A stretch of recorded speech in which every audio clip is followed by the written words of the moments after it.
po sa prayer ng Muslim. Bismillahirrahmanirrahim. Wassalatu wassalamu ala asyrafil anbiya'i wal mursalin sayyidina Muhammadin wa ala alihi wa sahbihi wa qawmihi yastajib lahum ya rabbal alamin.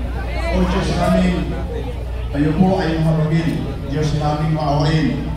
Diyos namin lumikha sa amin. At Diyos namin nagkaloob sa amin sa isang sambayanan na minamahal namin, ang bansang Pilipinas.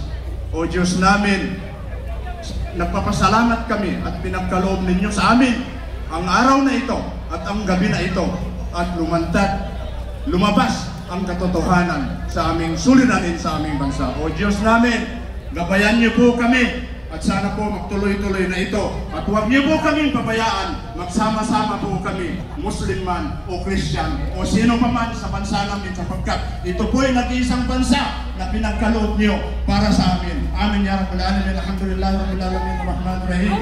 Maliki yawmiddin. Iyyaka na'budu wa iyyaka nasta'in. Ihdinas siratal mustaqim. Siratal ladzina an'amta 'alaihim ghairil maghdubi 'alaihim waladdallin. Amin.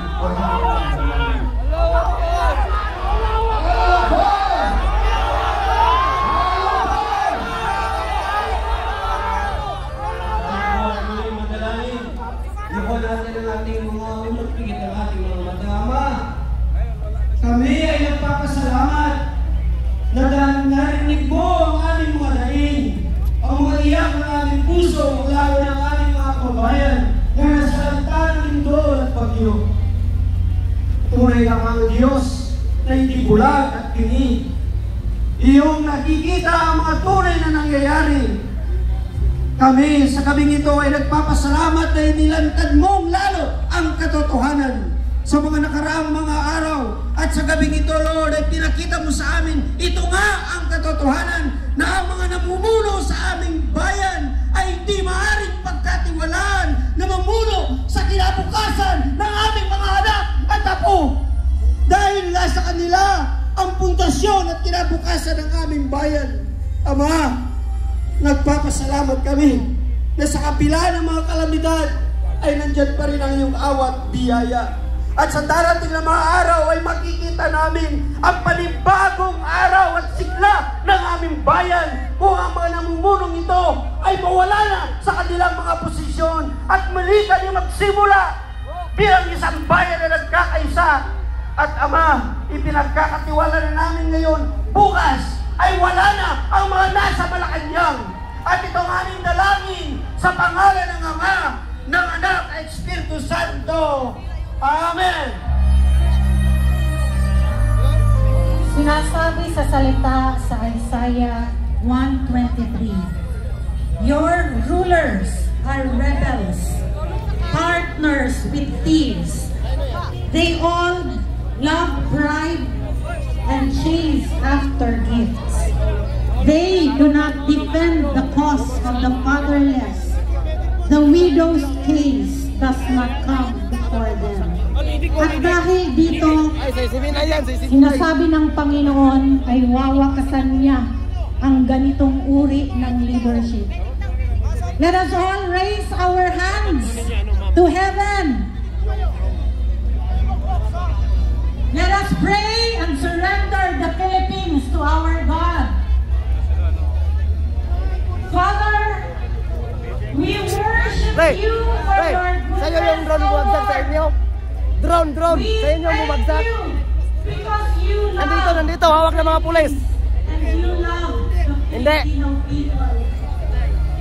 Our hearts are now being surrendered to you because we know that this victory Malaki, di ba malaki? for our country and the victory belongs to you, Lord. Tingnan ko nga, may tatak yung sa You, kanila eh. Father, are able to judge both the body, the soul, at wala pong makakaligtas sa iyong katotohanan. Maraming salamat sa paghipo mo sa mga taong nagsalita upang mapahalag ang katotohanan. Ikaw po ang kumilos nito.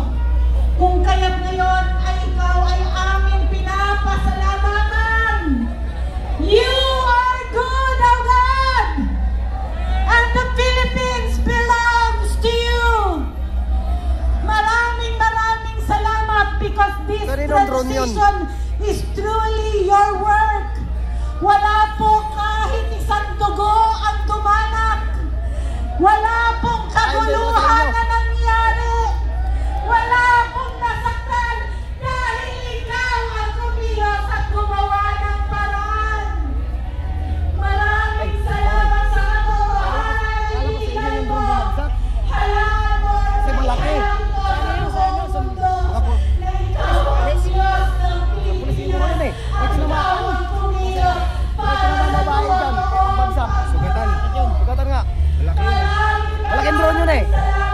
Parang pagka may pagka-brown. Yung paikot-ikot dito. Sa monitor ata yun eh. Hindi. Ay ba? Akala ko nga sa si Minay.